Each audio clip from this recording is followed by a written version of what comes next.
ఓమస్మద్గురుభ్యో నమః.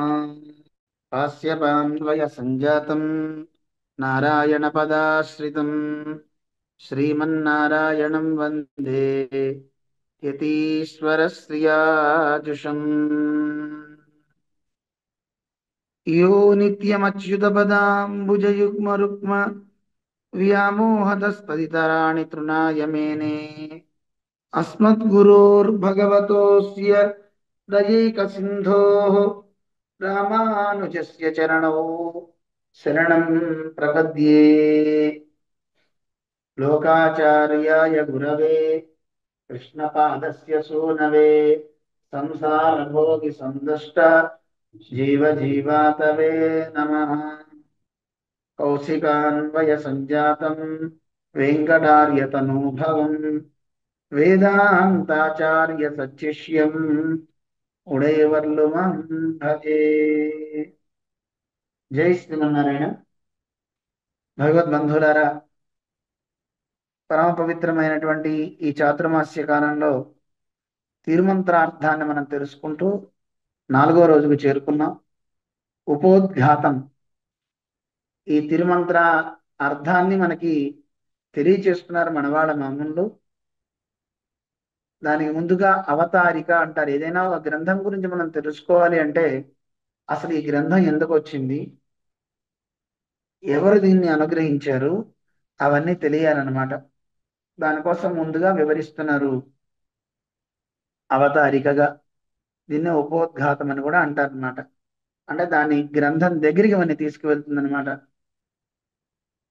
అందులో ఉండే విశేషాలు ముందు మనకి తెలిసాయి అనుకోండి, ఓ ఇది ఇంత గొప్పదా ఇదే అని తెలిసిన తర్వాత దాంట్లో మనం ప్రవేశించడానికి వీలుంటుంది. అందుకని దాంట్లో ఉపోద్ఘాతంలో మొదటి లైన్ మాత్రమే మనం తెలుసుకున్నాం. శ్రీయపతియాయ్ శ్రీవైకుంఠ నికేతననాయ్ నిత్యముక్తానుభావ్యనాయ్ నిరతిశయ ఆనందయుక్తనాయ్ ఇరుక్కిర సర్వేశ్వరన్ అని భగవంతుడి గురించి చెప్తున్నారు. మొట్టమొదటే భగవంతుడి గురించి చెప్తూ ఇదిగో ఈ 4 విశేషణాలు ఉన్నాయండి స్వామికి, ఎన్నో ఉన్నాయి, వాటిల్లో ఇగో ఇవి అని వాటిని తెలియచేస్తే వాటి వివరాన్ని మనం తెలుసుకుంటున్నాము. నిన్న మనం తెలుసుకున్నాం శ్రీయపతి అంటే ఏమిటో. అంటే ఆ సాక్షాత్తు లక్ష్మీదేవికి ఆయన భర్త గనక, వల్లభుడు గనక ఆ స్వామిని నిరూపించేది లక్ష్మీదేవి. ఎందుకంటే వేదం చెప్తుంది, ఆ పరమాత్మ స్వరూపాన్ని వివరిస్తూ ఇగో ఈయన ఇంతటి వాడు ఇంతటి వాడిని వేదం వివరించింది. సహస్ర శీరుష పురుష సహస్రాక్ష సహస్రపాత్ అంటూ వేదం వివరించి ఆయన గొప్పతనాన్ని మొత్తం చెప్పిన తర్వాత ఎవరైనా బ్రహ్మగారా, రుద్రుడా, ఇంద్రుడా, విష్ణువా, ఎవరు అనేది అందులో నిష్కర్షించలేదు. అప్పుడు వేదం ఉత్తరశ్చానువాక అని గుణరత్న కోశంలో చెప్తారు. ఆ పురుష సూక్తంలో ఉన్న ఉత్తర అనువాకం హరిశ్చతే లక్ష్మీశ్చ పత్నియౌ అని చెప్తోంది. భూదేవిని శ్రీదేవిని ఎవరు భార్యలుగా కలవాడో ఆయనే ఈ లోకాలకి రక్షకుడు, ఆయనే జగత్కారణ భూతుడు అని వివరించింది వేదం. అందువల్ల అమ్మా, నీ వల్లే కదా పరమాత్మకు కూడా నిరూపం అయింది, ఈ లోకానికి కారణుడు అని మాకు ఇలా తెలిసింది అని తెలియచేశారు. అందువల్ల అటువంటి శ్రీయపతి అంటే ఏమిటో ఆ వివరాలన్నీ తెలుసుకున్నాం. ఈరోజు ఇంకా 4 వివరాలు మనం తెలుసుకున్నాం. శ్రీయపతియా ఇత్యాది విశేషణంగళినాలే పురుషకారము. శ్రీయపతి మొదలైనటువంటి ఈ 4 ఆ పదాల వివరం ఇస్తున్నారు. శ్రీయపతి అంటం చేత లక్ష్మీదేవికి భర్త కదా, ఏం చేస్తుంది ఈవిడ? పురుషకారము. శ్రీయపతి అంటం చేత పురుషకారాన్ని తెలియజేస్తుంది. పురుషకారం అంటే ఏమిటి? అమ్మవారు మన గురించి స్వామికి తెలియజేస్తుందట. తెలియజేసి మనందరినీ పరమాత్మ దగ్గరికి తీసుకువెళ్తుంది. పరమాత్మను కూడా పురుషుణ్ణి చేస్తుంది. పురు సనోతి. పురు అంటే బాగా, సనోతి ఇచ్చేవాడిగా చేస్తుంది అనమాట అమ్మవారు. ఆయన్ని పురుషుణ్ణి చేయడం అంటే అర్థమేమి? మనందరికీ అనేకమైనటువంటి ఫలాలు ఇచ్చేవాడిగా అమ్మ చేస్తుంది గనక అమ్మవారికి పురుషకార స్వరూపిణి అంటారు. అంతేకాదు పురుషకారము అంటే సిఫార్సు అని కూడా అర్థం. ఇప్పుడు చూడండి, ఎక్కడికన్నా మనం వెళ్తే, ఇప్పుడు ఉదాహరణకి చిన్నజీయర్ స్వామి దగ్గరికే వచ్చాం. వచ్చినప్పుడు స్వామివారిని సేవించుకోవాలనుకుంటున్నాం. అక్కడ ఉండే ఏకాంగులో పెద్దలో ఎవరినో మనం కలిసి, స్వామి స్వామి కొంచెం మా గురించి చెప్పండి, ఇదిగో మమ్మల్ని ఒకసారి స్వామివారి దగ్గరికి తీసుకువెళ్ళండి అని అక్కడ దగ్గరగా ఉండే సన్నిహితుల్ని మనం ప్రార్థిస్తాం అనమాట. అయితే ఆ పురుషకారం చేసే వారి స్వరూపం ఎలా ఉండాలో కూడా శాస్త్రం చెప్తుంది. కృప కలిగి ఉండాలి అంటారు. వాళ్ళకి దయ లేదనుకోండి, ప్రయోజనం ఏమిటి? వాడు పురుషకార స్వరూపులు కాదు, ఎప్పండి అన్నాడు అనుకోండి, మనకి దర్శనం అవదు. అందువల్ల పరమ కృప కలిగిన వాళ్ళు అయి ఉండాలి. అందువల్ల కృప ఉంటేనే మనం దగ్గరికి వాడు చేర్చగలుగుతారు. అందువల్ల కృప ఉండడమే కాదు, పారతంత్ర్యము. ఎవరైతే మనకి ఆ భగవంతుడు ఉన్నాడో, లక్ష్మీదేవి ఆ భగవంతుని యందు పారతంత్ర్యం కలిగి ఉంటుందంటే, నువ్వు తప్ప నాకు ఇంకోటి లేదు అని ఆయన మీద ఆధారపడి ఉంటుంది. మనందరికీ బాగా తెలియాలి అంటే దానికి ఉదాహరణ భరతుడు. రాముడు చెప్తాడు, నేను వచ్చేంత వరకు నువ్వే రాజ్యపాలన చెయ్యి అనగానే భరతుడు, నాయన నేనేమిటి రాజ్యాన్ని పాలించడం ఏమిటి, నేను ఒక అచేతనం, నువ్వే నన్ను పాలిస్తున్నావు, రాజ్యము నేను ఒకటే సుమా అని భరతుడు చెప్తాడు. అందువల్ల రామాని పాదుకలు ఇదిగో, ఈ పాదుకలని నాకు అనుగ్రహించు, పాదుకలే రాజ్యపాలన చేస్తాయి, నేను పక్కన ఉంటాను అంటాడు. అని రాముడి మాట విన్నాడు. 14 సంవత్సరాలు వచ్చే వరకు ఎదురు చూశాడు. అంటే చెప్పిన మాట వినడాన్ని పారతంత్ర్యము అంటారు. ఆ పారతంత్ర్యం కలిగి ఉండాలి పురుషకారం చేసేవాడు. కృప ఉండాలి, పారతంత్ర్యం ఉండాలి. మూడోది అనన్యార్హత్వము అంటారు. ఇది ఒకటి చాలా అందమైన పదం, అనన్య అర్హత్వము. దీన్ని సరిగ్గా మనం ముందు నకారం తీసేస్తే అన్య అంటే ఇతరులకి, అర్హము తగి ఉండడము. ఇతరులకు కూడా తగి ఉండడం అనేది నా కాకుండా ఉండాలి. అంటే ఇతరులు ఎవరికీ చెందకుండా ఈయనకే చెంది ఉంటే దాన్ని అనన్యార్హత్వము అంటారు. లక్ష్మీదేవి అనన్యార్హత్వం కలిగి ఉంటుందంటే పరమాత్మకే చెంది ఉంటుందన్నమాట. అందువల్ల పురుషకారం చేయాలంటే ఈ మూడు కావాలండి. ఈ మూడు లేకపోతే పురుషకారం ఎలా చేయగలుగుతాం? అటువంటి లక్ష్మీదేవి పురుషకార స్వరూపిణి అనేది తెలుస్తుంది. శ్రీయపతి అంటం చేత, ఎందుకంటే అమ్మ పక్కన ఉందంటే పరమాత్మ చేత ఎలాంటి కార్యాన్నైనా చేయించి తీరుతుంది. అంటే ఆ పరమాత్మ, వీడిని నేను శిక్షించి పారవేస్తా, క్షిపామి అన్న పరమాత్మ చేతే దదామి, వాడికి అన్ని అనుగ్రహించండి, అన్ని అనుగ్రహించండి అని అమ్మ పురుషకారం చేస్తుంది. మనకి రామాయణం చూస్తే తెలుస్తుంది కదా. రామాయణంలో ఋషులందరికీ రామచంద్రుడు అభయ ప్రదానం చేశాడు. ఎంతవరకు రాముడు రక్షిస్తాడు అని పరీక్ష చేసింది అమ్మ.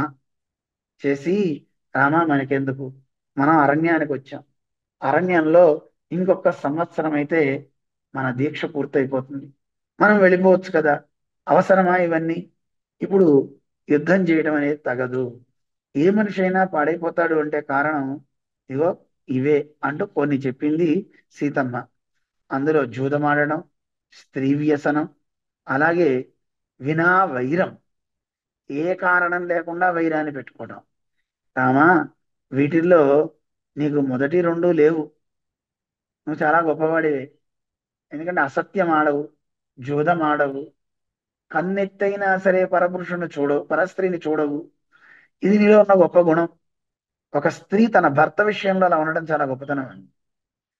అలా చెప్పి, ఇక నాలుగోది ఉంది చూసావా రామా, వినా వైరం, ఏ కారణం లేకుండా నిష్కారణంగా మనం రాక్షసులతో వైరం పెట్టుకోవడం మంచిది కాదు అంటూ ఒక కథ కూడా చెప్తుంది సీతమ్మ.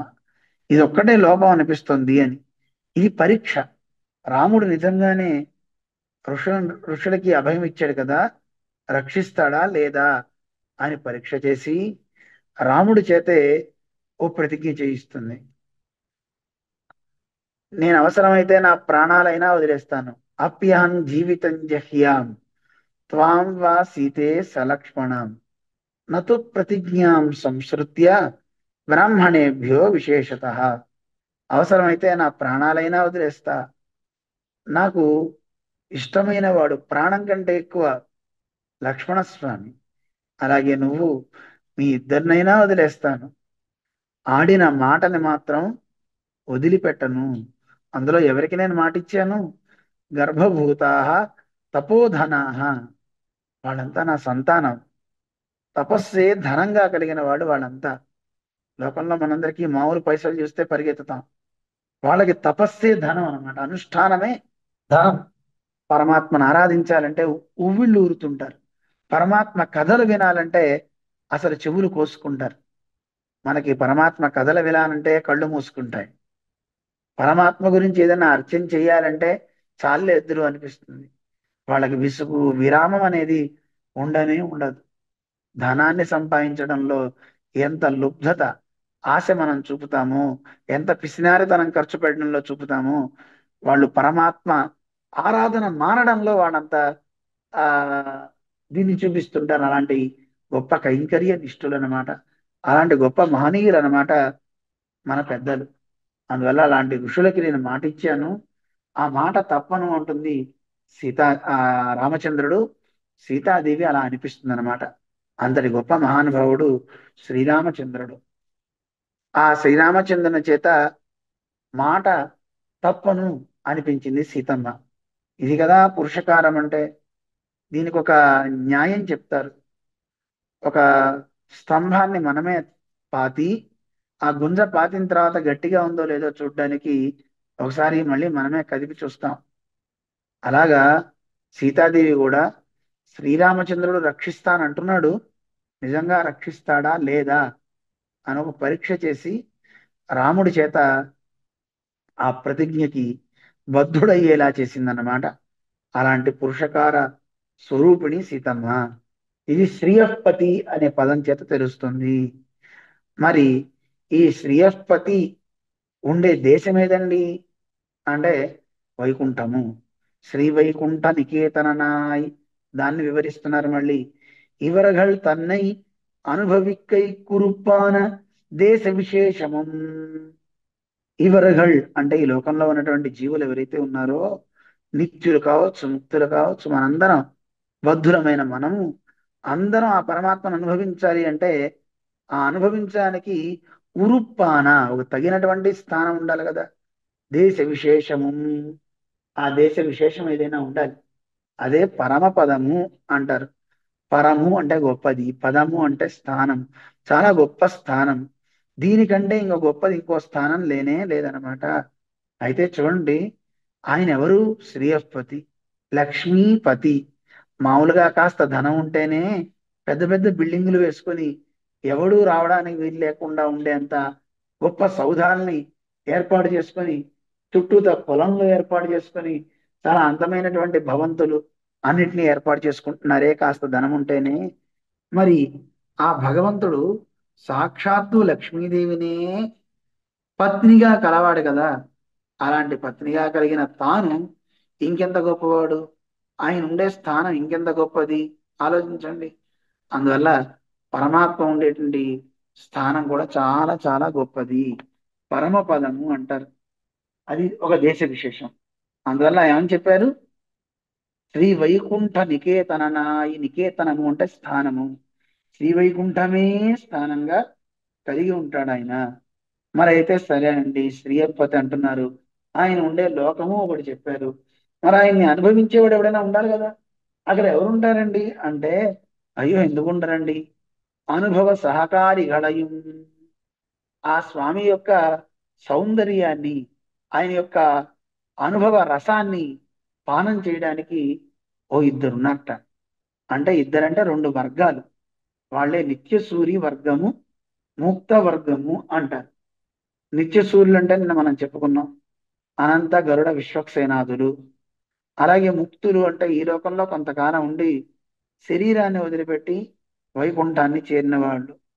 ఆళ్వారాధులు, ఆచార్య పురుషుడు, ఎందరో మహాభక్తాగ్రేసరుడు, వీళ్ళందరూ కూడా అక్కడ ఉంటారట. అందువల్ల ఈ అనుభవ సహకారి గళయం వాళ్ళు కూడా ఉన్నారు. అందుకే నిత్య ముక్తానుభావ్యనాయ్ అన్నారు. సరేనండి, వీళ్ళంతా అక్కడ ఉండి పరమాత్మ అనుభవం చేస్తే ఏమొస్తుందండి అంటే వీళ్ళందరూ పరమాత్మకి సమగానాలు చేస్తూ ఆయన్ని సేవిస్తూ ఉండడం వల్ల ఇవరగల్ మున్నాగ తన్னை అనుభవిత్తత్తాల్ వரும் ఇవరగలుడయ నిరతిశయానందత్తయ్యం సొలిగిరదు. వీళ్ళంతా అక్కడికి వెళ్ళి ఆ పరమాత్మను అనుభవించడం చేత వచ్చేటటువంటిది గొప్ప ఆనందం అంటండి. నిరతిశయ ఆనందము అంటారు. ఇంత అని చెప్పడానికి వీలు కానంత ఆనందం పరమాత్మ కలిగిస్తూ ఉంటారట వీళ్ళంతా కూడా. అలాంటి ఆనందాన్ని చెప్తున్నారు. ఇంకా వివరిస్తున్నారు. శ్రీయపతియాయ్ శ్రీవైకుంఠ నికేతననాయ్ అంటే ఓంకారం యొక్క అర్థాన్ని చెప్తున్నారు. ఏమంటే ఓంకారం యొక్క అర్థం ఇందులో ఎలా కనపడుతుంది అంటే శ్రీయపతియాయ్ అంటున్నారు. శ్రీయపతియాయ్ అంటం చేత అకారం అకారార్థత్తయ్యం అకారం యొక్క అర్థం తెలుస్తుంది. వైకుంఠ నికేతన నాయన్ను వైకుంఠమే స్థానంగా కలిగిన వాడు అంటం చేత ఉకారం తెలుస్తుంది. నిత్య ముక్తానుభావ్య నాయన్ను మకారార్థత్తయ్యం నిత్యుల చేత ముక్తుల చేత అనుభవించ అనుభవించడానికి యోగ్యమైన వాడని చెప్పడం చేత మకారం తెలుస్తుంది. ఆ ఊ మా కలిస్తే ఓం అవుతుంది. నిర్దిశయ ఆనందయుక్తనాయ్ అంటం చేత లుప్త చతుర్థి అంటే వచ్చి పోతుందన్నమాట. ఆ చతుర్థి అంటే ఆయా అనే పదం అకారంలో ఉంటుంది. ఆ అకారంలో లుప్త చతుర్థి వచ్చిపోయిందండి. చతుర్థి అంటే కొరకు అని కదా అర్థం. ఈ ఆనందం అంతా పరమాత్మ కొరకే. ఈ నిత్యముక్తులంతా చేసే సేవ వల్ల ఆనందం జనించేది ఎవరికి? పరమాత్మకే, మనకు కాదు.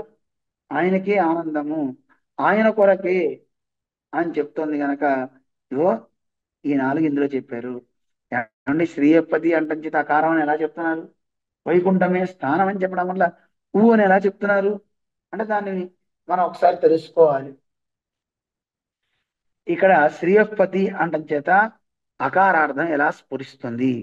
ఇంతకీ ఆ ఊ మా అంటే ఓంకారం ప్రణవం అంటారు. అకార ఉకార మకార ఇతి అని వేదం మనకి తెలియజేస్తుంది. ఓంకారంలో మూడు అక్షరాలు ఉన్నాయి. ఆ ఊ మా ఈ మూడు అక్షరాలు మూడు పదాలుగా కూడా అవుతాయి అన్నమాట. ఆ అంటే ఒక పదం, ఊ అంటే ఒక పదం, మా అంటే ఒక పదం. ఏమిటి దీంట్లో అర్థము? ఆ అంటే అవరక్షణే, రక్షించేవాడు అని తెలుస్తుందట. అకారార్థో విష్ణు. ఆ అంటే విష్ణువు అని అర్థం అండి. ఆయన్ని చెప్పాలి అంటే ఎలా చెప్పాలి అంటే శ్రీయపతి అని పిలిస్తేనే ఆయనకి ఇష్టం అంట. అందువల్ల లక్ష్మీపతి అని పిలుస్తున్నారు అకారార్థం చేత. ఏమండి ఆ అంటే రక్షకుడు అంటున్నారు కదా, మరి లక్ష్మీ భర్త అని ఎలా చెప్తారు అని అంటారేమో. రక్షించాలంటే ఏం కావాలి? ఆయనలో కృప ఉండాలి, దయ ఉండాలి, సర్వశక్తి ఉండాలి. అందువల్ల ఇదిగో లక్ష్మీదేవి అంటే సాక్షాత్తు దయాస్వరూపిణి. ఆ దయ ఉంది, ఉండడం చేత ఆయన మన్ని రక్షిస్తాడు. అందువల్ల ఓంకారంలో అకారం యొక్క అర్థం మనకి శ్రీయపతి అంటం చేత తెలుస్తుంది. మరి ఉకారార్థం ఏమిటండి? వైకుంఠమే స్థానంగా కలిగిన వాడు అని చెప్పడం చేత ఉకారార్థం చెప్తున్నారు. ఊ అంటే అవధారణ అంటారు. అంటారు ఊ అంటే అవధారణ అనే అర్థంలో వాడతారు. అంటే ఆయనకే, తనకే. ఇప్పుడు ఒక పండు ఉంది, ఇంతమంది 10 మంది జనం ఉంటే ఆ పండు ఒక్కడి దగ్గరికే తీసుకువెళ్ళి ఇది మీరే తినండి అన్నామంటే ఇంకొకళ్ళకి కాదు అని అర్థం, మీరే తినాలి అని అర్థం. అలాగే పరమాత్మ ఉండే స్థానం ఏదండి అంటే వైకుంఠమే అంటున్నారంటే ఇంకో చోట కాదు అని అర్థం. అంటే దేవుడు ఇంకెక్కడ ఉండడా? ఆయన ఎక్కడ ఉంటుంది? వైకుంఠమే. కుంఠం అంటే దుఃఖం, ఆ దుఃఖం లేకుండా ఉండేది ఆయన ఉండే స్థానం అన్నమాట. అందువల్ల ఆ పరమాత్మ ఎక్కడుంటే అక్కడ వైకుంఠం. ఏమండి మరి ఇక్కడ నాకు దుఃఖం అనిపిస్తుంది కదా, మరి ఇక్కడ దేవుడు లేడా అంటారేమో. దేవుడు ఉన్నాడు. ఆయన్ని తెలుసుకుంటే వాడికి కుంఠం ఉండదు. ఆయన తెలుసుకోవట్లేదు కనుక కుంఠం ఉంటుంది, దుఃఖం ఉంటుంది. నిజానికి ఆలోచించండి, పరమాత్మ లేని స్థానం ఏది? యచ్చకించిత్ జగత్ యస్మిన్ దృశ్యతే శ్రూయతే పివా వేదం చెప్తుంది. ఈ జగత్తులో యచ్చకించిత్ అడుగడుగున అణువణువున ఆ పరమాత్మ లోపల ఉన్నాడు, బయట ఉన్నాడు. ఆయన లేనిదంటూ ఎక్కడా లేనే లేదు. అలాంటి గొప్పవాడు పరమాత్మ. ఆయన ఉండే స్థానం పరమపదం. అందుకే శరీరాన్ని వదిలిపెట్టిన వాడు తస్య తావదేవ చిరం యావన్న విమోక్ష్యే అధ సంపత్స్యే అని ఉపనిషత్తు చెప్తోంది. శరీరాన్ని ఇలా వదిలిపెట్టాడంటే చాలండి, అలా చేరిపోతాడు వైకుంఠానికి అంటున్నారు. అలా ఎలా అవుతుంది అంటే ఆ అణువున భగవంతుడు ఉంటాడు కనుక ఇక్కడ ప్రాణం పోయిందంటే చాలు, వెంటనే పరమాత్మ దగ్గరికి వెళ్ళిపోతాడు. అదే పరమపదం. అందువల్ల పరమాత్మ ఉండే స్థానం ఏది? వైకుంఠము. అంటే ఒక దేశ విశేషము. ఈ తమస్సుకు ఆవల ఉంటుంది, ఈ చీకటికి అజ్ఞానానికి ఆవల ఉండేదేదో అదే వైకుంఠము అంటారు. అదే స్థానంగా కలిగిన వాడు. ఆ పరమాత్మ దగ్గర అజ్ఞానం అనేది ఉండనే ఉండదు. అలాంటి స్థానం అయింది. మరి ఇంకా నిత్య ముక్తానుభావ్యనాయ్ అని చెప్తున్నారు. నిత్యుల చేత ముక్తుల చేత అనుభవించబడేవాడు అని చెప్పారు. ఏమిటి నిత్యముక్తుల యొక్క అనుభవం అంటే? దీన్ని ఏం చెప్తున్నారు? మకారార్థంతో చెప్తున్నారు. నిత్యుల చేత ముక్తుల చేత అనుభవించబడేవాడు అంటే ఈయనెవరండి? ఈ పరమాత్మ కూడా మనందరికీ శేషి. ఆ స్వామి మనందరి యొక్క సేవలు స్వీకరిస్తున్నాడు. మరి మనందరం ఎవరం? ఆయన అకారంతో చెప్పబడితే మనందరం మకారంతో చెప్పబడతాం. ఓంకారంలో ఆ అనే పదం పరమాత్మ అయితే, మకారం నిత్య ముక్తులు జీవ వర్గానికి సంకేతం. జీవులంటే మనందరం ఆత్మ అంటాం కదా. ఈ ఆత్మకి, ఈ సోల్ కి ఒక సంకేతంగా చెప్తారు. నిత్యులు కావచ్చు, ముక్తులు కావచ్చు, సంసారంలో పడ్డ మనందరినీ మా అనే అక్షరంతో తెలియజేస్తారు అనమాట. ఎందుకని అలా చెప్పారు? పైకి వెళ్ళాక మనకు తెలుస్తుంది. మకారము అంటే 25వ అక్షరం. మకారము అంటే జ్ఞానవాచియుమాయ్ అంటారు. జ్ఞానం కలవాడు అని ఎలా చెప్తున్నారు అంటే మనం అక్కడికి వెళ్ళాక తెలుసుకుందాం తర్వాత. అందువల్ల మకారం చేత జీవుడు అని తెలుస్తుంది. మరి నిరతిశయ ఆనంద యుక్తనాయి, ఈ పరమాత్మ అంతులేని ఆనందం కలవాడు అంటున్నారు. దీని చేత ఏం తెలుస్తుంది అంటే లుప్త చతుర్థి. ఓంకారంలో ఆయా అనే పదం చెప్పుకున్నాం కదా. ఆ ఆయా అనే పదం అకారంలో ఉండి పోతుంది, కనపడదు మనకి. అందువల్ల లుప్త చతుర్థి అంటే లుప్తము అంటే కనపడకుండా పోవడం అన్నమాట. చతుర్థి అంటే ఆయా అనే పదం. అందువల్ల ఈ ఆయా అనేటువంటి పదం ఎక్కడ ఉంది అంటే అకారంలో ఉంది, కానీ మనకు కనపడటం లేదు. అందువల్ల లుప్త చతుర్థి. దీంతో మనకి ఓంకారం మొత్తం పూర్తయింది. శ్రీయపతి అంటే అకారము, వైకుంఠ నికేతనాయ అంటే ఉకారము, అలాగే నిత్యముక్తానుభావ్యనాయ్ అంటే మకారము, నిరతిశయ ఆనంద యుక్తనాయ్ అంటే ఆయా, ఆయన కొరకే అనేది మనకి తెలుస్తుంది. ఇలాంటి 4 విశేషణాలు కలిగిన వాడెవరు? సర్వేశ్వరన్ అని చెప్పారు. ఎవరి సర్వేశ్వరుడు? శేషత్వ ప్రతి సంబంధియాన శేషిత్వత్తయ్యం సుల్లుహయ్యాలే. శేషత్వ ప్రతి సంబంధి. శేషత్వము అంటే సేవ చేయటం. ఈ సేవ చేయడానికి ప్రతి సంబంధి ఎవరు అంటే సేవ చేయించుకునేవాడు అని అర్థం. ఆయనకి పేరు శేషి. మనందరం శేషభూతులం, గుర్తుపెట్టుకోండి. మనందరిని ఏమని పిలుస్తారు? శేషభూతులు. అందుకే పరమాత్మ పడుకునేటువంటి పడకకి పేరు కూడా ఆదిశేష అంటారు. అంటే ఆ పరమాత్మకి అతిశయాన్ని కలిగిస్తూ సేవలు చేస్తూ ఉంటాడు. ఎన్ని సేవలు చెప్పడానికి వీలు కాదు. నివాస, శయ్య, ఆసన, పాదుక, ఉపధాన, వర్షాతప వారణాదిభి. ఒక్క శరీరంతో ఎన్ని సేవలు చేస్తున్నాడో. నివాస, ఆదిశేషుడు పరమాత్మకి ఇల్లు అయిపోతున్నాడు. శయ్య, పడక అవుతున్నాడు. ఆసన, ఆసనంగా ఉంటున్నాడు పరమాత్మ కూర్చోడానికి. పాదుక, పాదుకగా తానే ఉంటాడు. అందుకే పాము కోళ్ళు అంటుంటారు కదా. అందుకని ఆయనే పాదుకలు అవుతాడు. అంశుక అంటే వస్త్రము, వస్త్రంగా తానే ఉంటాడు ఆదిశేషుడు. ఉపధాన, తలగ తలగడగ, తల కింద దిండు పెట్టుకుంటే కానీ నిద్ర రాదు కదా ఎవరికైనా. ఆ స్వామికి తలగడెవరు అంటే ఆదిశేషుడే. వర్ష ఆతప వారణాది, ఎండ నుంచి వాన నుంచి గొడుగులాగా ఆదిశేషుడు పడగా ఉపయోగపడుతుంది. ఒక్క శరీరంతో ఎన్ని సేవలు చేస్తాయండి. ఈ సేవలన్నీ తన కోసం చేయట్లే ఆదిశేషుడు. ఈ సేవలన్నీ ఎవరికి చేస్తున్నాడు? శేషత్వం అంటే సేవలు చేయటం కదా. ఈ సేవలు చేయించుకునేటువంటి ప్రతి సంబంధి ఎవరు? శేషి, పరమాత్మ. పరమాత్మకి పేరు శేషి అంటారు. శేషి అంటే నిన్న చెప్పా, అతిశయ ప్రాప్త. అంటే మనం చేసే సేవ వల్ల ఆనందం జనిస్తుంది, దానికి అతిశయము అంటారు. ఆ అతిశయాన్ని పొందేవాడెవడో అతనికి పేరు శేషి అంటారు. సేవ చేసేవాడెవడో, అతిశయాన్ని కలిగించేవాడెవడో వాడికి పేరు శేషభూతుడు. అంతేగాని మనం సేవ చేసి మనం ఆనందం పొందాం అనకూడదు. మన ఇంటికి ఓ యజమాని వచ్చారు, పెద్ద ఆయన. ఆయనకి పాదసేవ చేస్తున్నాం. పాదసేవ చేస్తే పాదాన్ని నొప్పి తగ్గి ఆనందం కలగాల్సింది ఎవరికి? గురువు గారికి కలగాలి. అంతేగాని గురువు గారు నాకు ఆనందం కలగాలండి, నాకు ఆనందం కలగాలండి అని చెప్పి ఊరికి ఆయన నిద్రపోకుండా వచ్చాం అనుకోండి, ఒరేయ్ నాకు నిద్ర వస్తుంది వదలరా బాబు అన్న, మీ నిద్ర తర్వాత సంగతి, ముందు నాకు ఆనందం కలగాలండి అని సేవ చేస్తున్నాం అనుకోండి, అప్పుడు ఏమవుతుంది? ఆయనకి కలగాల్సిన ఆనందాన్ని మనం దొంగిలిస్తున్నట్టు అనమాట. అందువల్ల సేవ చేసేవాడు ఎవడైనా సరే యజమానికి ఆనందం కలిగేలా చేయాలి తప్ప తన ఆనందం కోసం చేయకూడదు. మనందరం పరమాత్మ ఆనందం కోసమే చేయాలి. దీన్ని తెలియజేస్తుంది ప్రణవార్ధత్తై అరుడి చేదారా ఎత్తు. ఓంకారం యొక్క అర్థాన్ని మనకి చూడండి ఎంత సంక్షిప్తంగా తెలియజేశారు. పెద్దల యొక్క గొప్పతనం ఇదే. ఇష్టం హి విదుషాంలోకే సమాస వ్యాసధారణం అంటారు. మహానుభావులైన పెద్దలు అవసరమైతే పెద్దగానూ వివరించగలుగుతారు, దాని మొత్తాన్ని తీసుకొచ్చి ఒక చిన్న దాంట్లో పెట్టగలుగుతారు.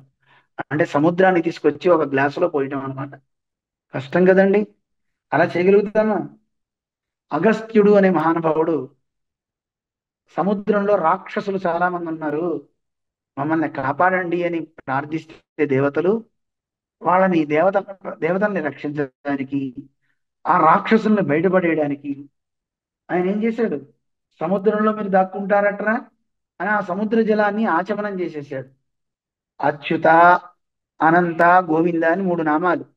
వాటిల్లో అచ్యుత జనమహ అని ఒకసారి తాగేసరికి సముద్ర జలం అయిపోయిందట. అనంత, గోవిందకి మళ్ళీ నీళ్లు లేవు.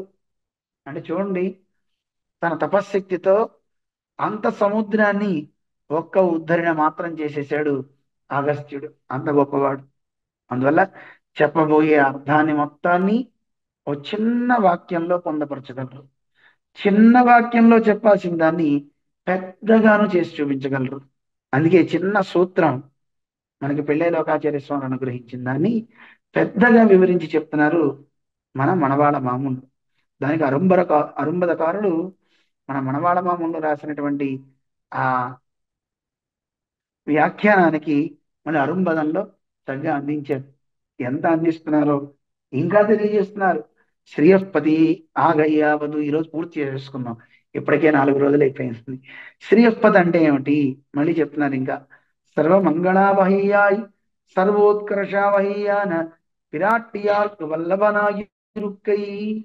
వల్లభుడు లక్ష్మీదేవికి వల్లభుడు. ఎవరా లక్ష్మీదేవి? మంగళాలకే మంగళం కలిగిస్తుందట, అందరికీ ఆనందాన్ని కలిగించేటటువంటి పెరియ పిరాట్టి ఆర్కు, పెద్ద పిరాట్టిట అమ్మవారు. అలాంటి ఆ లక్ష్మీదేవికి వల్లభుడు అని చెప్పారు. శ్రీవైకుంఠ నికేతన నాగయ్యావదు, శ్రీవైకుంఠమే స్థానంగా కలవాడంటం వల్ల ఏం తెలుస్తుంది అంటే ஸ்ரீயப்பதித்வால் வந்த மேன்மைக்கு தகுதியான தேச விசேஷத்தையும் நகர விசேஷத்தையும் ఇరుప్పిడమాగ ఉడయనా ఇరుక్కై. శ్రీయపతి అంటే లక్ష్మీపతి కదండి. ఇందాక మనకు అనుకున్నాం కదా, ఈ ప్రపంచానికి మొత్తానికి నేనేనండి గొప్ప బాస్ అనుకునేవాడు, వాడి కొంప చూద్దాం అంటే చాలా పెద్దది, చాలా అందంగా ఉంటుంది.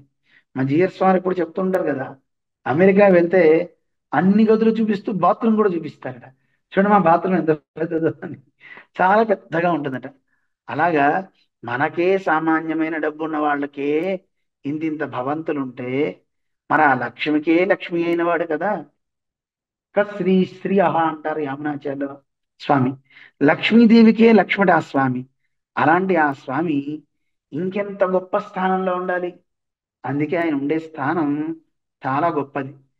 లక్ష్మీదేవికి పతి అవ్వడం వల్ల వచ్చినటువంటి గౌరవానికి తగినట్లుగా, మేన్మైకు తగుదియాన, దానికి తగినట్లుగా దేశ విశేషత్తయ్యం, ఒక గొప్ప దేశంట. ఏ దేశం అండి? మళ్ళా వరదలు వచ్చే దేశం కాదు, భూకంపాలు వచ్చే దేశం కాదు.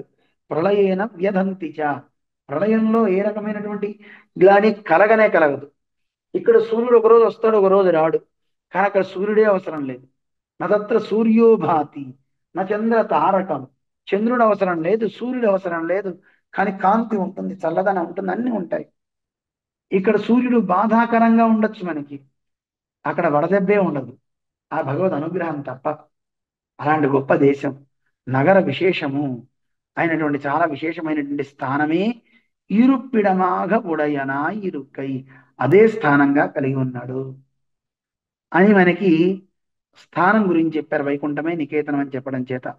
ఇక నిత్య ముక్తానుభావ్యనాగయ్యావదు, నిత్య ముక్తుల చేత అనుభవించబడేవాడు అంటున్నారు. అంటే ఏమిటి? దానికి వివరణ ఇస్తున్నారు. నిత్యం ముక్తాహ, నిత్యముక్తాహ, నిత్యముక్తై అనుభావ్య, నిత్యముక్త అనుభావ్య. నిత్యము కూడా ముక్తులు, నిత్యము ముక్తుల చేత అనుభవించబడేవాడు అని విగ్రహవాక్యం చెప్తున్నారు. ప్రతినిత్యము ముక్తుల చేత అనుభవించే అనుభవం పొందేవాడు అండి. ముక్తులేనా నిత్యులు అనుభవించరా అంటే, ముక్తులు అనుభవిస్తారంటే నిత్యులు అనుభవించరా? వీళ్ళు అనుభవిస్తారు, వాళ్ళు అనుభవిస్తారు. ఏంటి నిత్యం అంటే? కాలత్రయత్తిలం, మూడు కాలాల్లోనూ, జరిగిపోయిన కాలం, ఇప్పుడు జరిగే కాలం వర్తమానం, రాబోయే కాలం భవిష్యత్ కాలం, మూడు కాలాల్లోనూ ప్రకృతి సంబంధమత్తు, ప్రకృతి సంబంధాన్ని పోగొట్టుకుని, అంటే ఈ శరీర సంబంధాన్ని పోగొట్టేసుకుని. ఎందుకంటే ఈ శరీర సంబంధం ఉందనుకోండి, ఉంటే ఏమవుతుంది? శరీరం ఉండడం చేతే కదా మనం నిత్య సూర్యుడిలాగా ముక్తుల్లాగా మనం దేవుని పూజ చేయలేకపోతున్నాం. ఈ శరీర సంబంధం ఉండడం చేత కాసేపు వింటే నిద్ర వస్తుంది, కాసేపు అయితే ఆకలేస్తుంది. ఇవన్నీ శరీరానికి వచ్చేయండి క్లేశాలు. అవి శరీర సంబంధం లేకపోతే ఈ క్లేశాలు లేవు. అందువల్ల ఈ శరీర సంబంధాన్ని పోగొట్టుకుని నిత్య సూరిగడాలే అనుభవిక్క తక్క వఘనాయిరుకై, నిత్య సూర్యుల చేత ఎలా అనుభవించబడుతున్నాడో, నిత్యరాలు ముక్తరాలు అనుభవిక్కైక్కు యోగ్యనాయి అన్నాన్ ఆగాదో వెన్నెన్. నిత్యుల చేత ముక్తుల చేత అలా అనుభవించబడుతూ ఉంటాట. అందుకే యద్వై పశ్యంతి సూరయ సదా పశ్యంతి సూరయ అని వేదం కూడా చెప్తుంది. సూరిభోగ్యత్వమాత్తయ్యే పరత్వ లక్షణమాగా చొల్లుగయ్యాలు. ఈయన అందరికంటే గొప్పవాడు అని ఎలా చెప్తారండి అంటే, అదిగో నిత్య సూర్యులు ఎప్పుడు ఈయన చూస్తూ ఉంటారండి అని చెప్పడం వల్ల ఈయనే అందరికంటే పరుడు అని తెలుస్తుంది. అలాంటి స్వామి ఎలా అయితే నిత్య సూర్యులతో అనుభవాన్ని పొందుతూ ఉంటాడో, వాళ్ళు అనుభవిస్తూ ఉంటారో, వాళ్ళతో పాటుగా నిత్య సూరి గడోపాది, వాళ్ళతో సమానంగా ముక్తపద స్థానத்தில் నిత్యపదத்தை ప్రయోగిక్కయ్యారం ఆగాదు. ఇందాక అక్కడ నిత్యం ముక్తాహ అని చెప్పారు. నిత్యము ముక్తుల చేత అనుభవించబడేవాడు అని. అక్కడ ముక్త అనే పదం చేత నిత్యులను కూడా తీసుకోండి అని చెప్పారు. అందువల్ల నిత్య సూర్యగడోపాధి అన్నది, నిత్య సూర్యులతో పాటు అంటే ఏమిటండి అంటే, నిత్యముక్త శబ్దవాచ్యరాయి. ఈ నిత్యముక్త అనేంటి ఈ శబ్దాల చేత చెప్పబడేవాళ్ళు ఎలాంటి వాళ్ళు అంటే, కాలత్రయత్తులు మూడు కాలాల్లోనూ ప్రకృతి సంబంధమత్తు, ప్రకృతి సంబంధాన్ని పోగొట్టుకొని అక్కడ ఉండేవాడు, వైకుంఠంలో ఉండేవాడు నిత్య సూరి గడులు అంటారు. నిత్య సూర్యుడికి ఈ లోకంలో మనలాగా ప్రకృతి సంబంధం లేదు కదా, వాళ్ళు ఎప్పుడూ వైకుంఠంలోనే ఉంటారు. మనం ఈ లోకంలో తిరుగుతూ ఉంటాం. ఈ సంబంధం పోతే మనం పరమాత్మ దగ్గరికి వెళ్ళగలుగుతాం అనమాట. ఇక దాన్ని ఇంకా వివరిస్తున్నారు. అదావదు నెడునాள் సంసారియాయి పోంద చేతనన్ ఆకస్మిక కృపయ్యాలే సదాచార్య ప్రసాదమడియాగ தத்துவஞானம் பிறந்து சம்சாரம் தியாஜ்யம் என்னும் அந்தமில் பேரின்பமான தேச விசேஷத்திலே போய் அமரோடு ஒரு கோவையாக அயர்வரும் அமரர்கள் அதிபதியானவன் திருவடிகளில் அவ அவன் முகமலர்த்திக்கே ఉరుப்பாகப் பண்ணும் అశేష శేషవృత్తియే పురుషార్థమెన్నం. పెద్ద చూర్ణిక, దాని అర్థం తెలుసుకుందాం. ఇందులో చెప్తున్నారు ఏమండి, అసలు నిత్యులు ముక్తులు ఉన్నారు, వాళ్ళు అలా అనుభవించడానికి గల కారణం ఏమిటి? ఈ లోకంలో కొంతకాలం మనలాగా ఉన్నవాళ్లే శరీరాన్ని వదిలిపెట్టి వైకుంఠానికి ఎలా వెళ్ళారు? మనం ఎందుకు వెళ్ళలేకపోతున్నాం అంటే, నెడునాళ్ సంసారియాయి పొంద చేతనన్, చాలా కాలం ఈ లోకంలో మనతో పాటు తిరిగారు, అనేక జన్మలు ఎత్తుతూ ఉన్నారు. కానీ ఇలా ఉన్నటువంటి జీవుణ్ణి ఆకస్మిక కృప అయ్యాలే, అనుకోకుండా పరమాత్మ యొక్క కృప వాళ్ళ మీద జనించిందట. ఆ కృప పడ్డం వల్ల ఏమైంది? సదాచార్య ప్రసాదమడియాగా గురువు యొక్క అనుగ్రహం కలిగింది. సద్గురువు అంటే ఎవరు? దాన్ని వదిలిపెట్టిన వాడు కాదు, శాస్త్రమే ప్రమాణమని బలం విశ్వసించిన వారెవరో వారే సద్గురువు. అంది తప్ప నాకు శాస్త్రాలు అక్కర్లేదు, గీత అక్కర్లేదు, నేను చెప్పింది వేదం అనేవాడు సద్గురువులు కారు. ఎవరు సద్గురు? తాను ఆచరించేవాడై ఉండాలి, శాస్త్రాన్ని బలంగా నమ్మినవాడై ఉండాలి. అది ఇక్కడ చెప్తున్నారు. అయితే ఇక్కడ ఒక గురువు లభించాలంటే ఎలాగ లభిస్తారు? ఇందులోనే చెప్పేశారు. ఆకస్మిక కృపయ్యాలే, పరమాత్మ యొక్క కృప చేత ఒక గురువు మనకి లభించాలంటే 6 కారణాలు ఉండాలట. ఏవేంటి 6 కారణాలు? ఈశ్వరస్య చ సౌహార్దం, పరమాత్మకు మనస్సులో అనిపిస్తుంది, అయ్యో వీడు తిరుగుతున్నాడే సంసారంలో అని.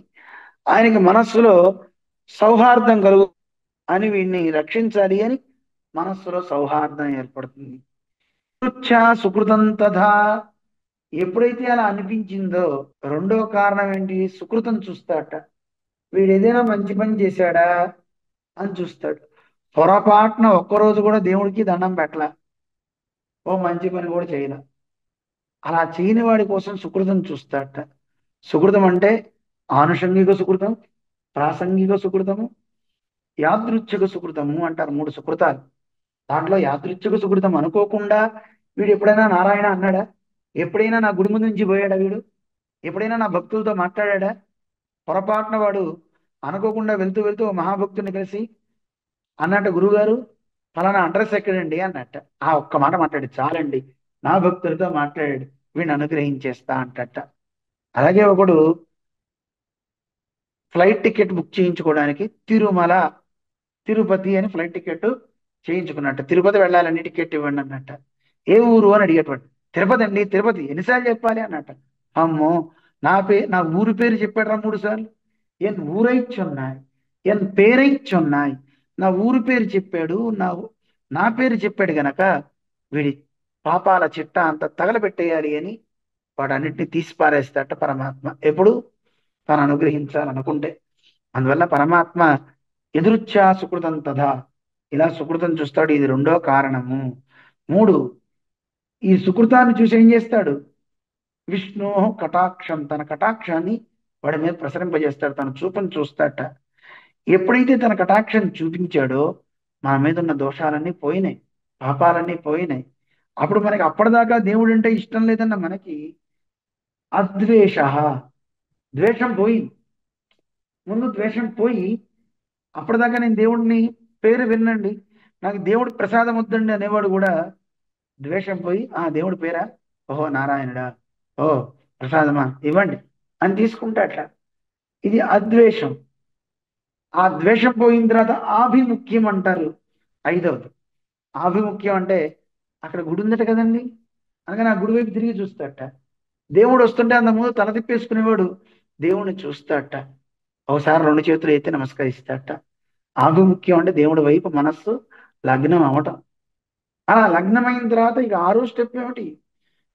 సాత్వికై సంభాషణం, సాత్వికులతో మాట్లాడతాట. ఏమండి, మీ దేవుణ్ణి హరి అని ఎందుకంటారండి? గోవిందా అంటారు ఎందుకండి? నారాయణ అని ఎందుకంటారండి? అసలు ఈ దేవుడి గురించి నాకు చెప్పరా? మీరు ఎప్పటి నుంచి చేస్తుంటారండి? మీరు ఎంత అదృష్టవంతులండి, బదరీ కూడా వెళ్ళొచ్చారు, ముక్తినాథ్ వెళ్ళొచ్చారు, అబ్బో చిన్న వయసులోనే అన్ని క్షేత్రాలు తిరిగేస్తున్నారు అంటుంటారు కదా మనల్ని అందరూ. అందువల్ల లోకంలో ఇలా అందరూ మన కొనియాడేలాగా, అంటే ఒక మహాభక్తులతో ఇలా మాట్లాడతారు. సాత్వికై సంభాషణం, ఈ 6 వల్ల షడైతాని ఆచార్య ప్రాప్తి హేతవ. దీంతో ఆచార్యుడు లభిస్తాడు. ఎలా? మంచి వాళ్ళతో మాట్లాడితే ఏం చెప్తారు? ఏమండి, ఇవన్నీ నాకు తెలిసాయంటే నా వల్ల కాదండి, మా గురువు గారు ఉన్నారు, ఆయన ఇవన్నీ చెప్తుంటారండి, మీరు కూడా వినండి, మీరు కూడా రండి అని గురువు దగ్గరికి తీసుకొస్తారు. ఇలా గురువు దగ్గరికి రావడానికి 6 కారణాలు. అంతే తప్ప మీరు దేవుడి దగ్గరికి బాగా చేస్తున్నా అంటే నా చిన్నప్పటి నుంచి అలవాటు అండి, పూర్వ జన్మ సుకృతం అండి అనకూడదట. ఏమనాలి? నాకు మా గురువు గారి వల్ల ఈ జ్ఞానం కలిగింది, ఇవన్నీ నాకు గురువు వల్ల వచ్చాయి, రండి మా గురువు గారి దగ్గరికి వెళ్దాం అనేలాగా తయారు చేస్తుంది. ఇలా ఆచార్య ప్రాప్తి కలగడానికి 6 కారణాలు చెప్తారు. సదాచార్య ప్రసాదం అడియాగా, ఎప్పుడైతే గురువు యొక్క అనుగ్రహం కలిగిందో అప్పుడు మనకేమవుతుంది? తత్వజ్ఞానం పిరందు, తత్వం యొక్క జ్ఞానం మనకి పుట్టిస్తారు ఆచార్యులు. దాని తర్వాత ఏమవుతుంది? తత్వం ఏదో తెలిసిన తర్వాత, అయ్యో ఇన్నాళ్ళు దీన్ని వదిలిపెట్టి అసారమైనటువంటి దాన్ని నేను పట్టుకున్నానా, ఛీ, ఈ సంసారం త్యాజ్యమెన్నం, ఈ సంసారం అనేది వేస్ట్, నాకు అవసరం లేదు అని దాన్ని వదిలిపెట్టేసి దీనికంటే గొప్పది, ఎప్పుడూ ఆనందాన్ని ఇచ్చేదైనటువంటి ఒక గొప్ప స్థానం మీద దృష్టి కలుగుతుంది. దాన్నే ఆళ్వార్లు పాడారు. అందమిల్ పేరిన్వమాన దేశ విశేషத்தில் పోయి, అందమిల్ అని ఆళ్వార్లు పాడతారు. అంతం ఇల్, అంతం అనేది లేనటువంటి పేరిన్వమాన, పేరు అంటే గొప్ప ఫలం, ఇన్వం అంటే సంతోషం, పెద్ద సంతోషాన్ని ఇచ్చేటటువంటి దేశ విశేషத்தில், దేశ విశేషం ఏదైతే ఉందో ఆ పరమపదానికి పోయి ఆచార్యానుగ్రహం చేత అమరరోడుగురు కోవయ్యాగా, అక్కడ ఉండేటి నిత్య సూర్యులతో సరిసమానంగా ఉంటారట. అవి ఏం చేస్తారు? అక్కడ ఒక స్వామి ఉంటారు, ఆయనే పరమాత్మ. ఎలాంటి వాడు ఆయన? అయ్యర్వరు మమరరుగల్ అధిపతియానవన్ తిరువడిகளின், పరమాత్మ ఎలాంటి వాడు? అయర్వరు మమరరుగల్, అజ్ఞానం అనేది ఏం లేనటువంటి దేవతలట. అలాంటి దేవతలు నిత్యసూరులకి అధిపతి నారాయణుడు. ఆ నారాయణ యొక్క తిరువడిகளில், తిరువడి అంటే పాదాలు, ఆ పాదాల యందు చక్కగా సేవ చేస్తూ అవన్ ముఖమలర్తికే ఉరుప్పాగా, వీడి ఆనందం కోసం చేయట, ఆ పరమాత్మ యొక్క ముఖ వికాసం కోసం అనేకమైనటువంటి పండం అశేష శేషవృత్తియే పురుషార్థమెన్నం, ఆ పరమాత్మకే నేను సేవలు చేయాలి అని ఆ పరమాత్మ ఎందే దృష్టి పెట్టి శేషవృత్తి, ఆయనకి పూలు కొయ్యటము, ఆయన ఆలయ సమ్మార్జనం చేయటము, ఇలాంటివన్నీ చేస్తూ ఆయనకి సేవ చేయటమే పురుషార్థం. అంతే తప్ప నేను వైకుంఠానికి పోవాలి, వైకుంఠానికి పోవాలని కోరట. వాళ్ళు ఏం కోరతారు? ఆ పరమాత్మకి సేవ చేయటమే నాకు పురుషార్థము, అంతకంటే నాకు ఇంకో ఫలం అక్కర్లేదు. తన్ నివృత్తి ప్రాప్తిಗಳು ఎంబిరుమానే సాధనమెన్ను. మరి ఈ సంసారం అనేది నాకు పోవాలంటే సాధనం ఏమిటి? ఉపాయం అంటే నాకు వేరే ఉపాయం ఏం లేదండి, నేను దీనికోసం యజ్ఞాలు చేయను, యాగాలు చేయను, తపస్సులు చేయను, జ్ఞానం ఆర్జించను, నేను భక్తిని పొందను. మరి ఏం చేస్తారు? నీకేది సాధనం? ఇవేవి నాకు సాధనం కాదు, నాకు ఉపాయం పరమాత్మే. ఎం ఎంబిరుమానే సాధనమెన్నం ప్రతిపత్తి పిరందు, వాడికి అలాంటి జ్ఞానం పుడుతుంది. పరమాత్మే నాకు సాధనం, ఉపాయం, ఆయనే నాకు ఫలం, ఆయనే నేను పట్టుకుంటా అని భావిస్తూ సంసారத்தில் అడికొదిత్తు భగవతిన్యస్త భరణాయ్, వాడికి సంసారంలో ఉండడానికి వల్ల కాదటండి. ఎలా ఉంటాడు? అడికోదిత్తు, కాలే కాలే బండల మీద ఎవడన్నా నిలబడగలడా? ఎప్పుడు అక్కడి నుంచి లేచిపోదామా అనిపిస్తుంది. అలాగా ఒక్క నిమిషం కూడా పాదం ఈ భూమి మీద ఉంచలేట, ఉండలేకపోతాట.